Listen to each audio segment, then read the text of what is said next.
Minecraft Builders and Bios board game. Say that 3 times fast.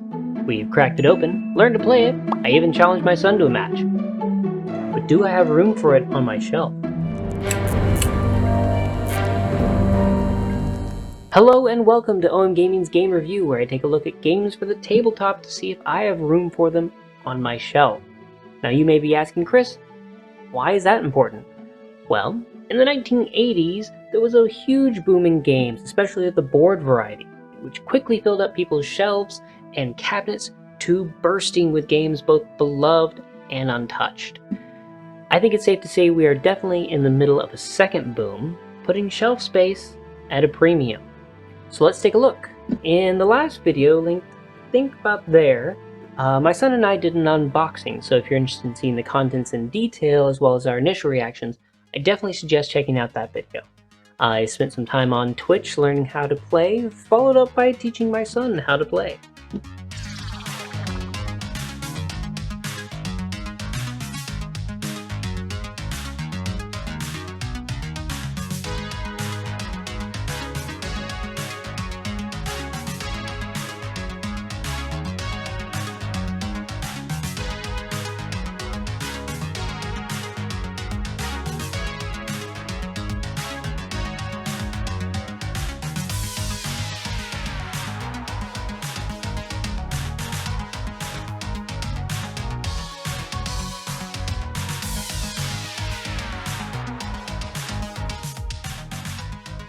The back lists all the normal stats, ages 10 to 99, 2 to 4 players, and 30 to 60 minutes play time, along with some interesting ones I've never seen before.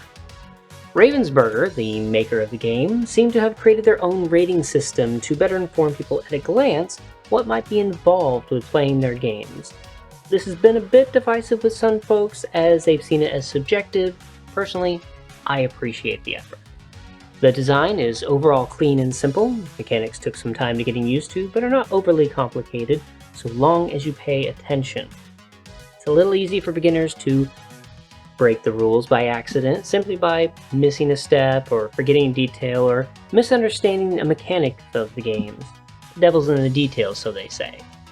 Even after spending a few hours teaching myself the game through playing it, I screwed up the rules and needed correcting by even the second game. Maybe I'm an idiot. As for the contents, I'm sure they wanted to try to make it difficult to damage due to the marketed age group, so they made everything thick, sturdy cardboard. But particularly the weapons would have been better off as small, thick cardstock due to the number of times players will need to shuffle them between each fight. Wesley and I both actually made this same insight. The use of colored wood cubes broke up the cardboard flat playing field and added an element of 3 dimensions to the game. Having one's own LAN board to develop was a nice touch, but the shared play space could have used a unifying board for the players to arrange their pieces on and traverse, especially when the piles disappear. The inventory management inside the box is almost non-existent. You are given a few plastic baggies, and not all items fit into them intuitively. I ended up arranging them each time I opened the box in hopes of finding the system that seemed most efficient, and the box seemed easily twice the size of the contents, with a lot of wasted space that could have saved them on cardboard, ink usage, not to mention shelf space. Perhaps the extra room could be explained by planned expansions. I'm not sure what additions they'd make to bring to the game, aside from the items I mentioned missing. Perhaps a co-op system, which Wesley did ask if it included. Or perhaps a way to mess with other players, kind of like Munchkin. More mechanics around building, maybe more weapons or enemies, only time will tell. Conclusions. The suggested time of 30 to 60 minutes might be for players who are already familiar with how the game works, because my game with Wesley lasted almost 2 hours. Overall, despite the initial learning curve and setup, it proved to be a fun and engaging casual board game, with a tad more forward-thinking and strategy than one may think from a game based on a video game whose marketing target age group was 10 to 15. As Wesley put it, "It's very interesting, not what I expected. The game mechanics are kind of cool, especially the combat. Combat was my favorite part. The experience points, didn't expect that either. but I thought you would like gain more experience tokens, but that would have took up more space in the box. But no, you could have like a experience bar and take it around, kind of like a Monopoly type thing. So, do I have room for it on my shelf? As of this recording, yes. It won't go up on the top shelf with my premium games, but it has a solid place with the simpler and more kid-friendly games. Easy for anyone, including kids, to grab and play.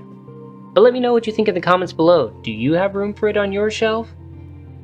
If you want to learn how to play various board games with me, you can catch me on Twitch. I think I'm going to put it like right about here. Maybe you can help me if I miss any rules, because that's been a problem.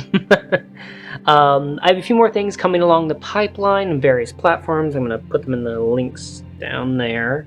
Next thing up is going to be an unboxing of the Kickstarted board game D6 by the lovely Dauntless Damsel. So I also want to take this opportunity to thank our very first patron on Patreon, Ruben. While my uncle was the very first to back me and kind of support me in my arts, Ruben was the very first to take the plunge on Patreon, and for that you will always have a special place in our hearts. Ruben, thank you.